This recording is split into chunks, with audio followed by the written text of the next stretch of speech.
When should PPE be used in construction or personal protective equipment?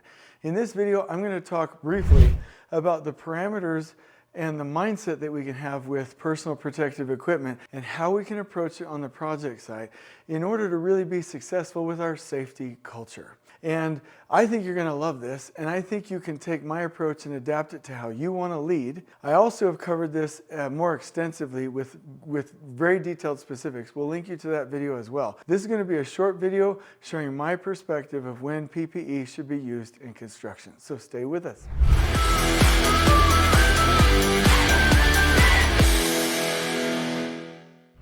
I'm kind of like a Paul Akers kind of a guy. Like Paul Akers, the book 2 Second Lean, he's the owner of FastCap. He is like the lean guru. Absolutely fantastic. Most of us in construction grew up learning lean from Paul Akers. Not really from these other sources, but from Paul Akers specifically. Absolutely phenomenal guy. And people look at lean transformations typically in two wrong ways. And it's not their fault. This is how they were shown. For instance, when I was first taught about lean concepts, I was told that it was to get more out of people. That is categorically not what lean is about. And in fact, there's a book called Everybody Matters, Chapter 5, where he talks about that and how he actually made it about respect for people, which is what it was always supposed to have been and what is central to the Japanese culture of continuous improvement and lean and the Toyota production system. Okay? And that is the first misconception, because some toxic company has tried to use lean to get more out of people. That's not what it's about. Okay. The second thing is thinking that lean pivoting hard to the other side instead of like this hardline toxic thing,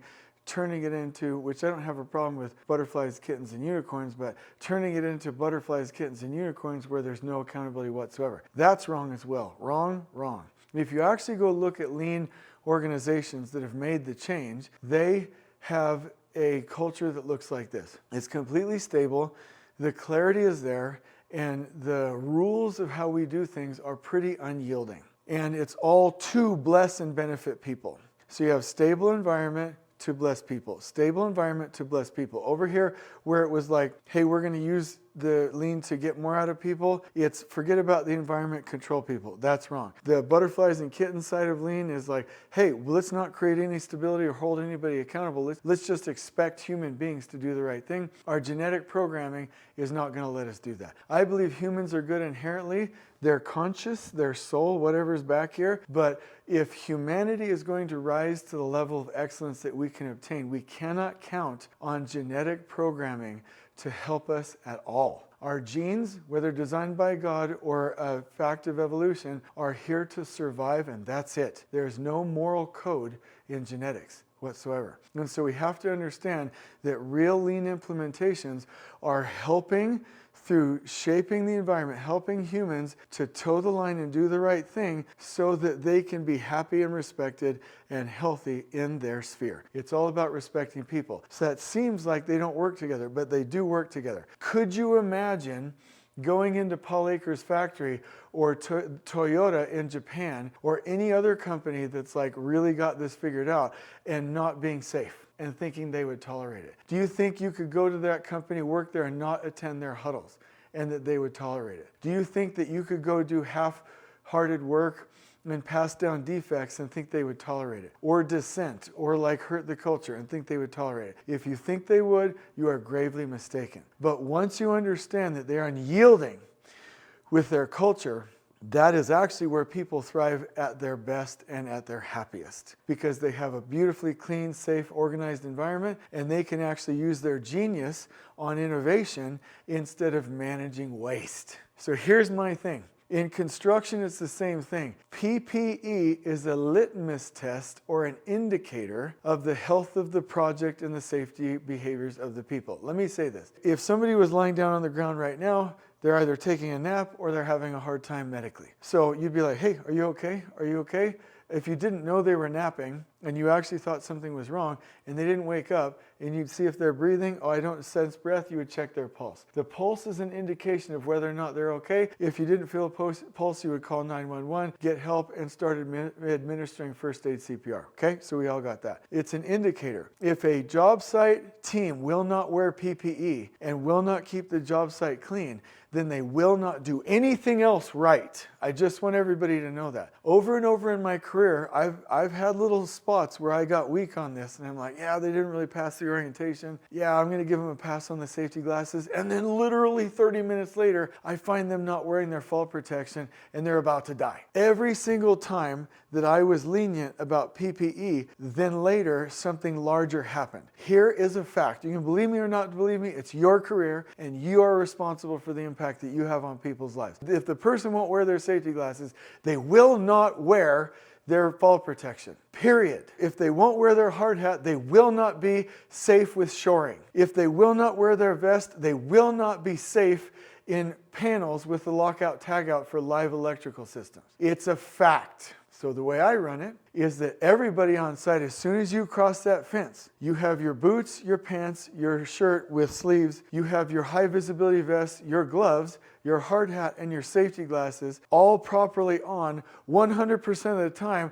Or if you are caught without it, even if you're like, hey, I had to take them off because of I couldn't see, which is not an excuse or real, and oh, they're fogging up, which should have been prevented. Don't care. If anybody's not wearing their PPE, they get sent home in a loving way. Hey, because I care, I'm going to get you to a place where you can get the training, the resources, or the mindset. You can come back through orientation a second time. If I find you twice, because we write these names down on a confidential log, you will never work on our job sites in this company ever again. Anytime I've done that, the job site was beautifully safe, never any deaths, never any serious injuries or fatalities, amazing track record for the total recordable incident rate, great track record for first aid cases, great track record for near misses. If people put their mindset on like I am at war and everything on the job site is trying to kill me, then they will be alert, aware, and the safety culture will elevate, and everybody will be better with the big things because they're better with the small things. Because how we do one thing is how we do everything. I will never run a job or be around a job or supervise a job or own a construction company for a job ever in my life where we don't require 100% all the time personal protective equipment. That is the only effective way to do it. Could you imagine, hey, Toyota employee, you don't have to follow all the rules, just follow them when you want. Hey, Paul Akers employee, you don't have to follow all the rules, just do it when you want. Hey, military unit out there in the field, like in very high stakes, you don't have to wear your helmet. You don't have to, or cops or police officers, you don't have to wear your bulletproof vest. You just do it whenever you want, and if you die, it's fine. It's not my fault that your family's suffering. This is the wrong way to look at it. Two things, that you are responsible for getting your workers home safe to their families. This whole concept of it's their responsibility, it is partly, but it's mainly yours. Here's the thing. A person is smart, and I'm just going to say this, I hope you already liked the video and subscribe to the channel.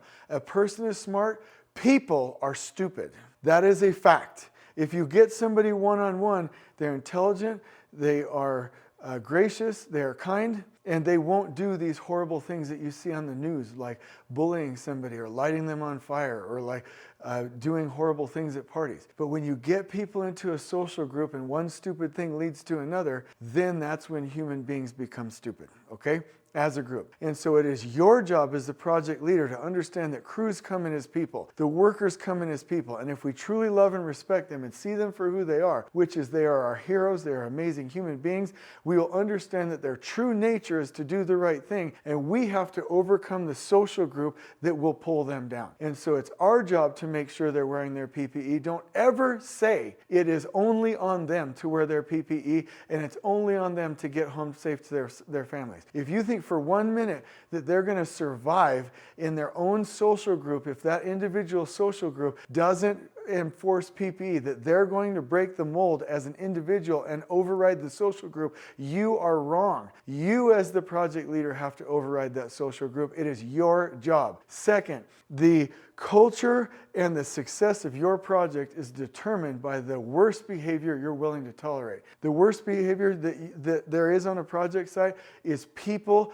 not even caring about the small things and leading to complacency with the big things. So when should PPE be used in construction? All the time. And I'm just going to tease this a little bit.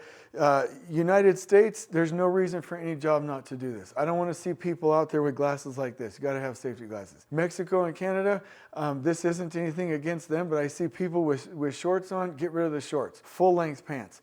People outside of North America, where people are out there on buildings like up 50 stories and with no PPE and no hard hats, do better. 100% everywhere, all the time.